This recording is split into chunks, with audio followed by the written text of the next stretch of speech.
In the book Percy Jackson and the Olympians, The Lightning Thief by Rick Riordan focuses around the main character of Percy Jackson.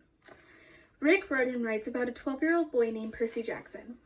This 12-year-old boy lives with his mom, Sally, and his stepdad, Gabe. He finds out that he is the son of Poseidon, and he has to go on a quest to free his mother from the evil god, Hades. He tries to prove his innocence as where he did not steal the lightning bolt from Zeus. Throughout the story, it can be seen that the abuse that Percy has endured from his stepdad, Gabe, has affected how he handles situations, his emotional control, and his stability.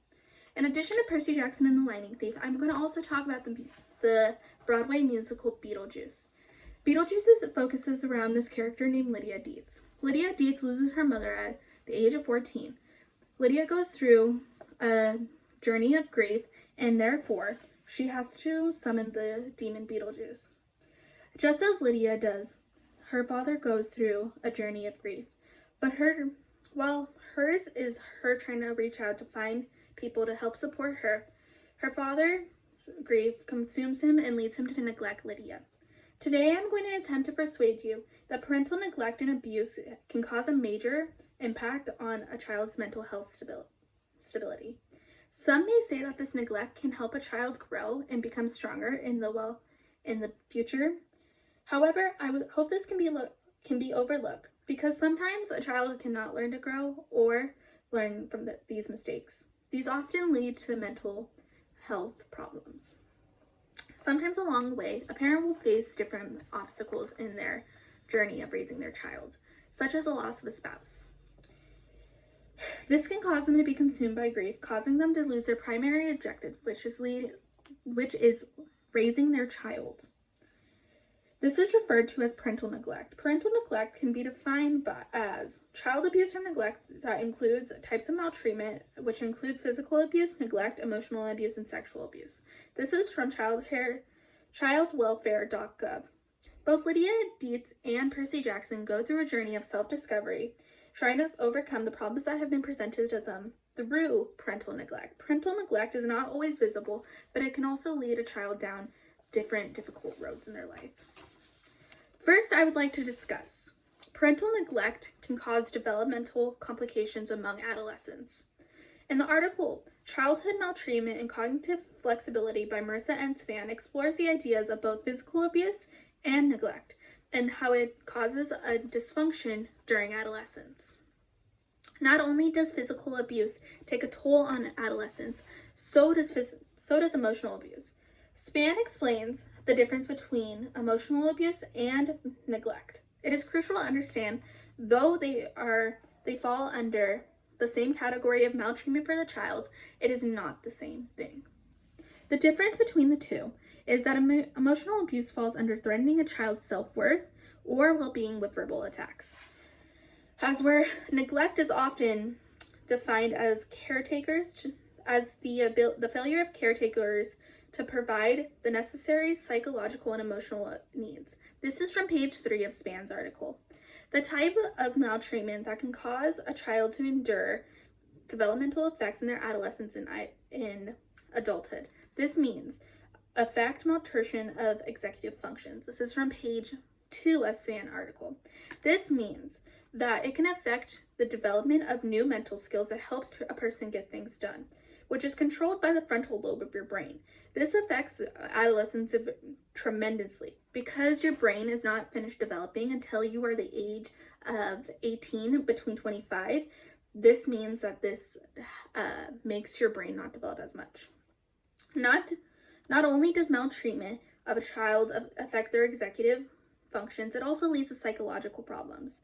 In the Journal of Maltreatment, Pathway to Delinquency by Zakia Bono describes the maltreatment which can lead to a likelihood of arrest, suicide attempts, psychological problems, and drug abuse.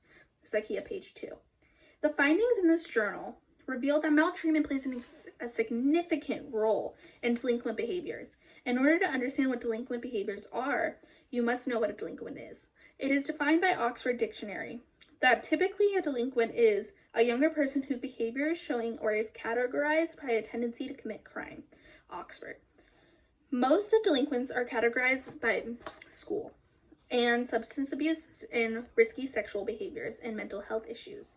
Not only does childhood maltreatment lead to these behaviors, it is shown in Zakia's article that 31.2% of individuals who were abused in their childhood have an arrest record of those who were not mistreated. 18.8% abused children have suicide attempts. 18.4% that are maltreated have antisocial personality disorder in their later life, and a large portion of 54.5% of abused and neglected community was indulged in alcohol or substance abuse.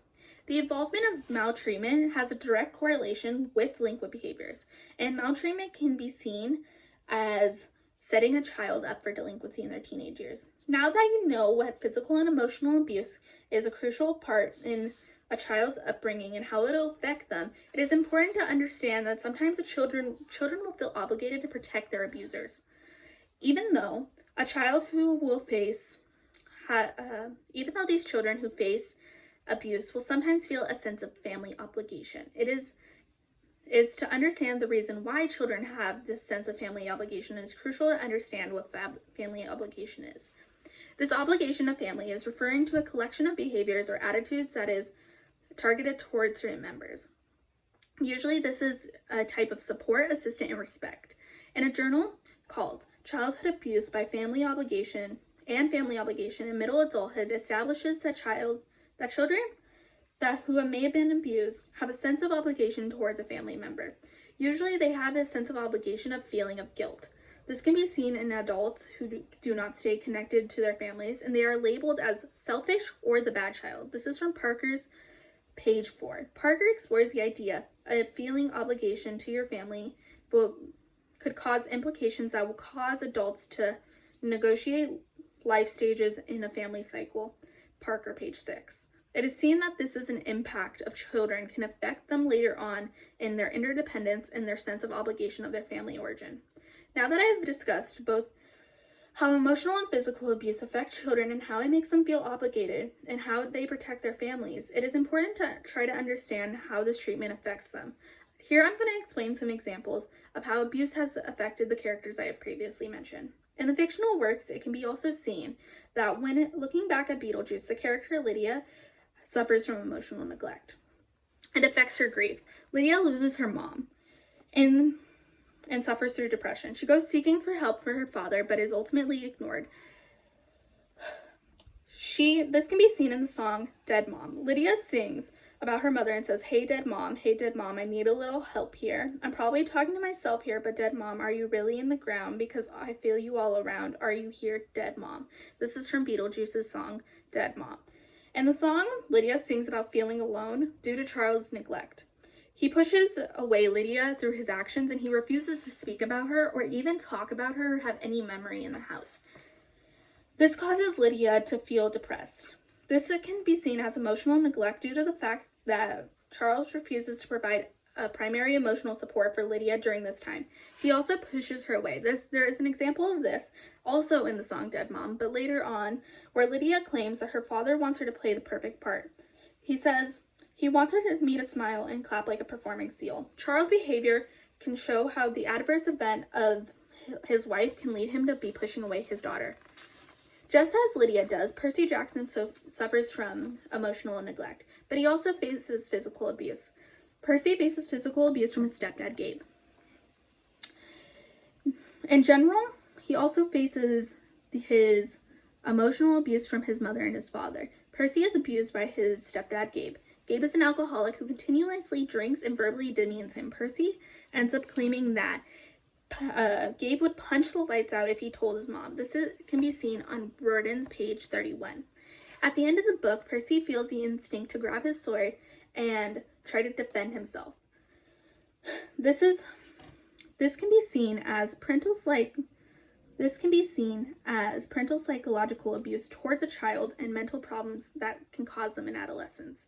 Khan Muhammad says, the experiences of abuse and neglect not only put adolescents in a risk for immediate adverse consequences, such as poor school performance, increased psychological distress, but it also may have long-term serious health outcomes, such as delinquency, aggression, low self-esteem, anxiety, substance abuse, post-traumatic stress disorder. Here we can see that Percy suffers from PTSD, but he also suffers from a high amount of anxiety and depression. Though not intentional, Percy's mom provides a type of emotional neglect for him. This can be seen through his juvenile behavior.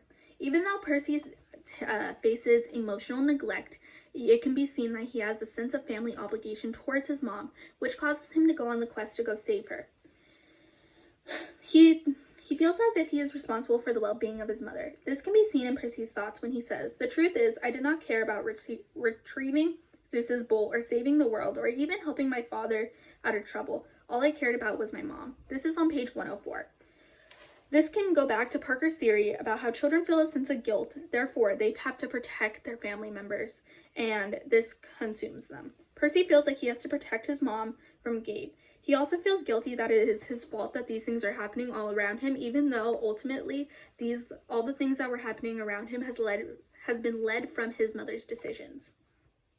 With these topics in mind, I would like to end my speech that parental neglect is experienced by these characters, Percy Jackson and Lydia. They influence essential parts of their lives. So not only does it affect the essential parts of these characters' lives, it can affect actual people's lives too.